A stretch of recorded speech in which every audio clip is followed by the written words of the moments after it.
Hey everyone, and welcome to this explainer. Today, we're diving into a really deeply fascinating and, honestly, totally universal human experience. We're going to unpack the surprising psychology behind why we so often sabotage our very own biggest goals. It's this wild paradox that affects almost all of us, and believe it or not, the culprit is hiding right there inside our own heads. I want you to just think about this for a second. Have you ever dreamed of achieving something truly incredible? I mean, a massive, life-altering goal. You know the drill. You map it all out, you get super excited, you put in the grueling hard work. But then, right when that huge milestone is finally within reach, you find yourself inexplicably holding back. You just hit the brakes. Why on earth does that happen? I mean, think about it. Landing your absolute dream job, starting a wildly successful business, finally writing that book, or getting fit.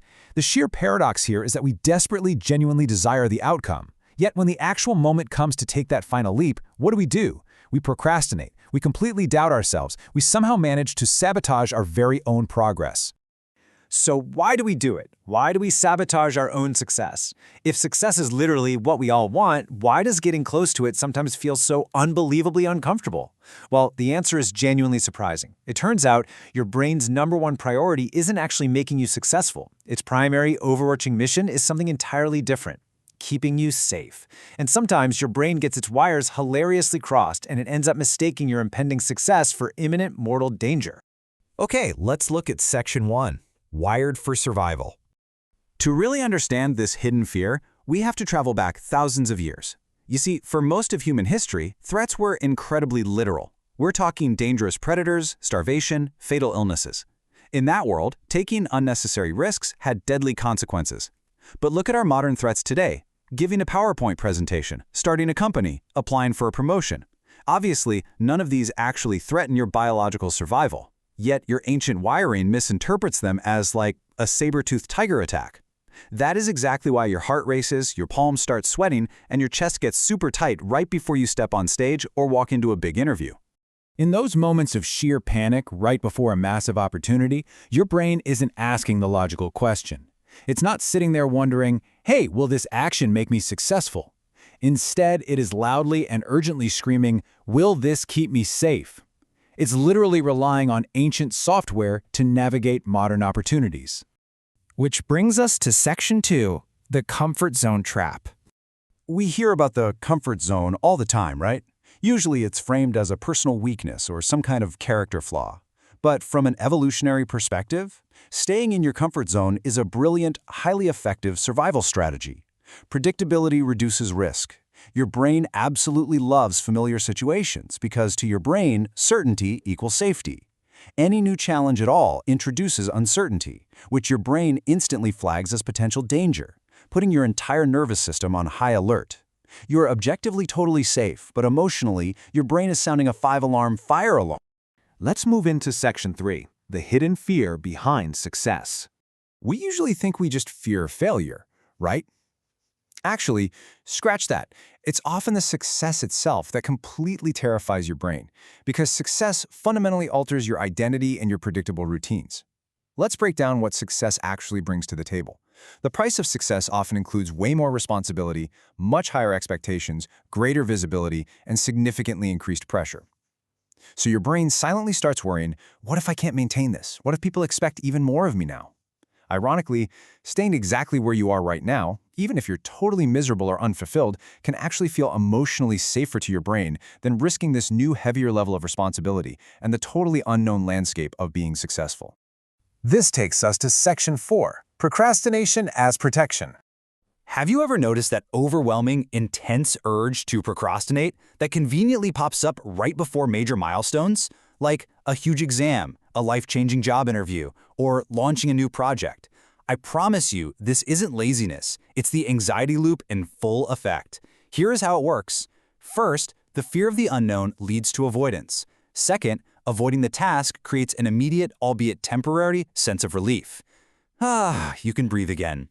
But third, and most dangerously, your brain learns from this. It learns that avoidance actively reduces discomfort, which creates a self-reinforcing cycle of procrastination. Fundamentally, you're looking at an emotional protection mechanism driven by a brain that is just trying desperately to avoid worst-case scenarios. All right, so how do we fix it? Section 5. Rewiring your brain. The incredibly good news here is that we are absolutely not permanently stuck with this ancient fear-driven programming. Enter neuroplasticity. This is your brain's remarkable, scientifically proven ability to adapt, learn, and fundamentally change its physical structure by forming new neural pathways. And how do you trigger this? By taking action. Courage doesn't just magically appear before you take action. It grows because you act. Think of it like a muscle. Just like repetition helps you learn to ride a bike or speak a new language, repeatedly facing small fears physically teaches your neural pathways that the unfamiliar doesn't always equal dangerous. So, how do we practically apply this in our daily lives? Well, it starts with challenging the traditional fears that completely paralyze us. When you are about to step into the unknown, your brain will inevitably and very loudly shout, "But what if I fail?" We all know that question so well, don't we? It's entirely natural, and the anxiety it brings can be absolutely paralyzing. But what if we immediately reframe that fear? What if, instead, you literally stop and ask yourself, what if I learn? This one simple shift moves you from a threat-based mindset directly into a growth-oriented mindset. Real, true success isn't the complete absence of fear. The goal isn't to just never feel afraid again. That's impossible. The real goal is learning to move forward despite the fear. And then, of course, there is the other classic paralyzing question, am I ready?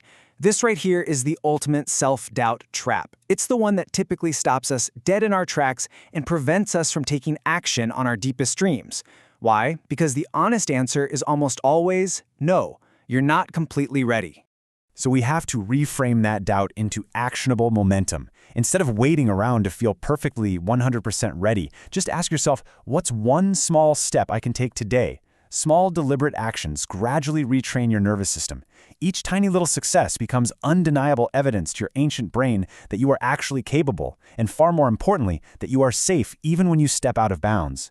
Over time, that fear simply loses its grip on you. I want you to remember this quote. Your brain's oldest job is to keep you safe. Your newest challenge is deciding when it's safe to grow. Those ancient survival instincts kept our ancestors alive, for sure. But in today's modern environment, you have the power to step back and decide when that fear is just a false alarm. As we wrap up this explainer today, I really invite you to reflect on this.